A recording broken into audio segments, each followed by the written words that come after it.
Hey guys, Assalamu alaikum. Welcome back to my channel. I hope you guys are doing amazing. So आज की जो video है मैं बनाने जा रही हूँ कि टर्की में आप मेडिसिन और डेंटिस्ट्री में कैसे एडमिशन ले सकते हैं। तो उसके टू वेज़ है, या तो आप स्कॉलरशिप पे आ सकते हैं जिसको बुर्सलर कहते हैं, और दूसरा कि आप सेल्फ पे आ सकते हैं और फिर यहाँ पर एडमिशन ले सकते हैं लाइक एग्ज़ाम के थ्रू। तो सबसे पहले हम बुर्सलर के बारे में बात करते हैं। बुर्सलर की लैंग्वेजेस दो होती है, या तो इंग्लिश लैंग्वेज या तो टर्किश लैंग्वेज।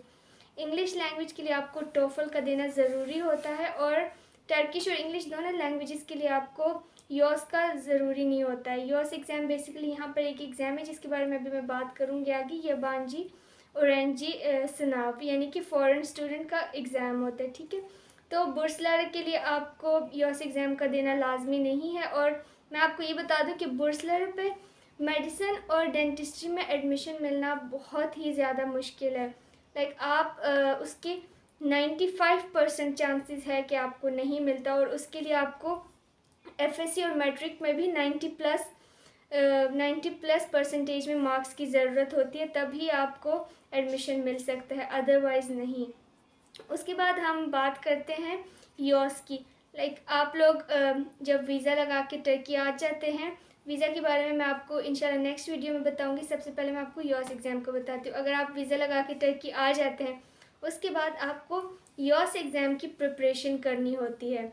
और योस एग्ज़ाम जो है वो उसमें ज्योमेट्री, मैथ्स और आईक्यू से रिलेटेड क्वेश्चन आते हैं। और जैसे कि पाकिस्तान में होता है कि हम मेडिसिन के लिए एग्ज़ाम देते तो उसमें हमारे पास फिज़िक्स, केमिस्ट्री, बायोलॉजी आता है। नहीं, यहाँ पर ऐसा नहीं है। आप लोग को आप लोग को मैथ्स आनी ही चाहिए, क्योंकि यहाँ पर योस एग्ज़ाम में वही आप लोग को स्टडी करना पड़ता है, देना पड़ता है। अब यहाँ पर योस एग्ज़ाम की प्रिपरेशन के लिए काफ़ी अकेडमीज़ खोली हुई है। फॉर एग्ज़ाम्पल एक मेट्रोपोल अकेडमी में, जिसमें मैंने प्रिपरेशन की हुई है, वो लोग आपको 3 to 4 मंथ्स का कोर्स करवाते हैं, फुल प्रिपरेशन करवाते हैं। और जब योस एग्ज़ाम्स खुल जाते हैं तब वो आप लोग को अप्लाई भी करवाते हैं, डिफरेंट यूनिवर्सिटी के योस के लिए अप्लाई करवाते हैं। अच्छा, सबसे पहले मैं आपको इम्पोर्टेंट बात ये बता दूं कि जैसे कि पाकिस्तान में हर प्रोविंस में डिफरेंट एग्ज़ाम होता है एमबीबीएस या डेंटिस्ट्री में एडमिशन लेने के लिए। तो यहाँ पर एक एग्ज़ाम नहीं होता, हर यूनिवर्सिटी अपना एक स्पेसिफ़िक एग्ज़ाम लेती है।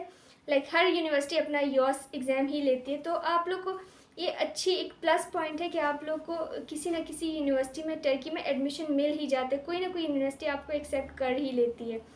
तो जो योस की क्राइटेरिया क्या कि योस में आप लोग को मेडिसिन या डेंटिस्ट्री के लिए 90+ परसेंटेज चाहिए होती है, लेकिन ये ज़रूरी नहीं है, क्योंकि जो हाई रैंक यूनिवर्सिटी है इस्तांबुल में, फॉर एग्जांपल इस्तांबुल की यूनिवर्सिटी ले लो, तो अंकारा की जो high university, high rank university, उनमें तो आप लोग जो मेरिट होता है वो बहुत ही ज़्यादा हाई होता है। लेकिन ये ज़रूरी नहीं है। अगर आप 80%, 82 पे भी समटाइम्स आपको मेडिसिन या डेंटिस्ट्री में एडमिशन मिल ही जाता है। लाइक टर्की में ये मैंने आप लोग को जैसे पहले बताया प्लस पॉइंट है, आप लोग को कोई ना कोई यूनिवर्सिटी एक्सेप्ट कर ही लेती है बस। और शर्त यह है कि आप लोग को 80+ तो एटलीस्ट होना ही चाहिए।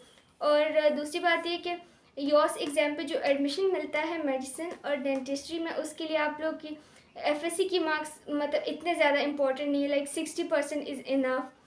सो दूसरी बात ये कि योस एग्ज़ाम में जो है आप लोग को जब प्रिपरेशन करते हैं, आप एग्ज़ाम देते हैं, उसके बाद आप यूनिवर्सिटी में जब एडमिशन्स खुलते हैं तो आप डिफरेंट यूनिवर्सिटीज़ में फैकल्टीज़ चूज़ करते हैं कौन कौन से में आप लेना चाहते हैं। आप मेडिसिन में ले रहे हैं, डेंटिस्ट्री में, तो वो आप चूज़ कर देते हैं। उसके बाद आपको ईमेल की जाती है कि आपको एक्सेप्ट कर लिया गया। दूसरी बात है कि यहाँ पर हर यूनिवर्सिटी में इंटरनेशनल स्टूडेंट्स के लिए एक अलग कोटा होता है, डिफरेंट सीट्स होती हैं, तो उस यूनिवर्सिटीज़ पर डिपेंड करता है।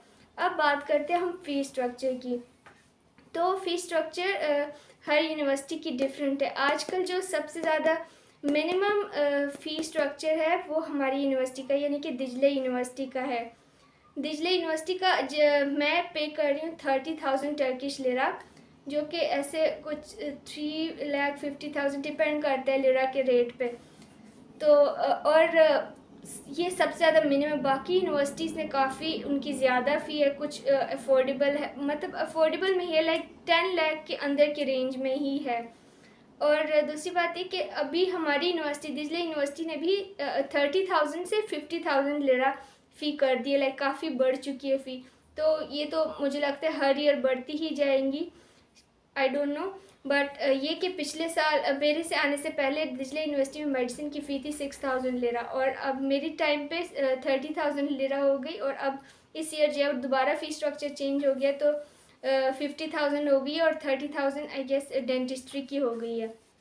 तो ये यूनिवर्सिटी टू यूनिवर्सिटी मतलब डिपेंड करता है कि कितनी फ़ी है। दूसरी बात ये कि आप लोग लैंग्वेज कौन सी चूज़ करना चाहते हैं। लैंग्वेज जो है वो सबसे ज़्यादा इम्पॉर्टेंट है टर्की में।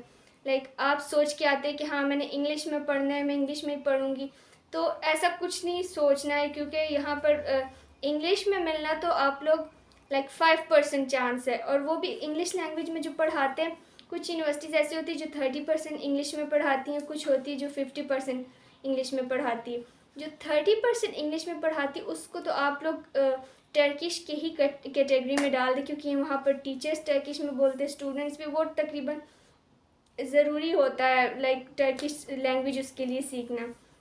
और जो 100% इंग्लिश होता है वो बहुत ही ज़्यादा कम यूनिवर्सिटीज़ में, और उसमें एडमिशन मिलना ना होने के चांसेस ही हैं, उसमें बहुत ज़्यादा मुश्किल है। मैंने भी काफ़ी ट्राई किया बट नहीं हो सकता है। तो प्रोसेस ये कि आप लोग जब यॉस एग्ज़ाम देते हैं, यूनिवर्सिटी आपको सिलेक्ट कर लेती है फॉर एग्जांपल मेडिसिन और डेंटिस्ट्री में, तो उसके बाद आप लोग को टर्किश लैंग्वेज का कोर्स करना पड़ता है।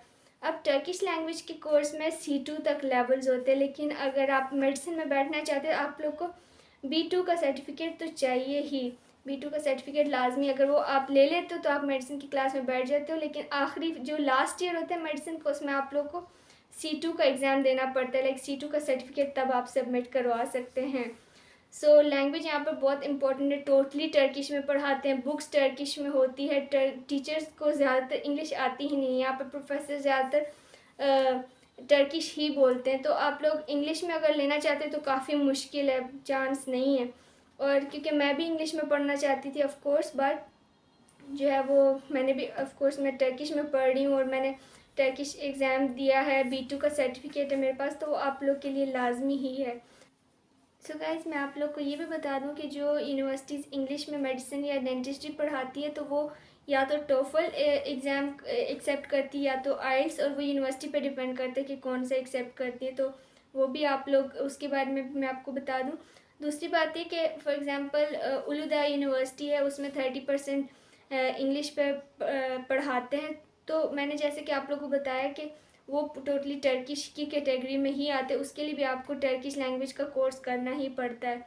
और दूसरी बात ये कि जैसे कि अनकरा यूनिवर्सिटी है, अनकरा यूनिवर्सिटी की वो भी हाई रैंक्ड यूनिवर्सिटी है, तो उसमें भी इंग्लिश में पढ़ाते हैं, बट उसका भी कोई चांस नहीं है जैसे मैंने आप लोग को बताया। और उसकी फ़ी भी 10 लाख पाकिस्तानी रुपीज़ या 8 लाख पाकिस्तानी रुपीज़ इतने में ही है। अब दूसरी मूला यूनिवर्सिटी जो कि 100% इंग्लिश में पढ़ाती है मेडिसिन, लेकिन जो इंग्लिश में मेडिसिन है उसकी फ़ी एज़ कम्पेयर टू टर्किश बहुत ज़्यादा होती है।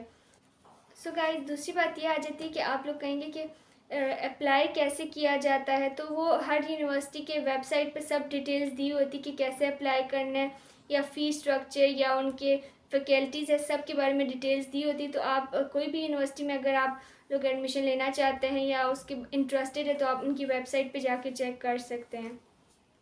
सो गाइस, एक और मैं आप लोग को इन्फॉर्मेशन देना चाहती हूँ कि आप टर्की में एक तो FSC के बाद आते हैं बैचलर्स डिग्री के लिए, लेकिन कुछ स्टूडेंट्स यहाँ पर 8 क्लास के बाद भी आ सकते हैं। सो स्टे ट्यून, क्योंकि इंशाल्लाह मैं इस बारे में पूरा डिटेल में एक दूसरा वीडियो बनाऊँगी, तो आप लोग ज़रूर देखिएगा। And make sure to like, share and subscribe my channel. See you guys in the next vlog. Bye bye guys, take care.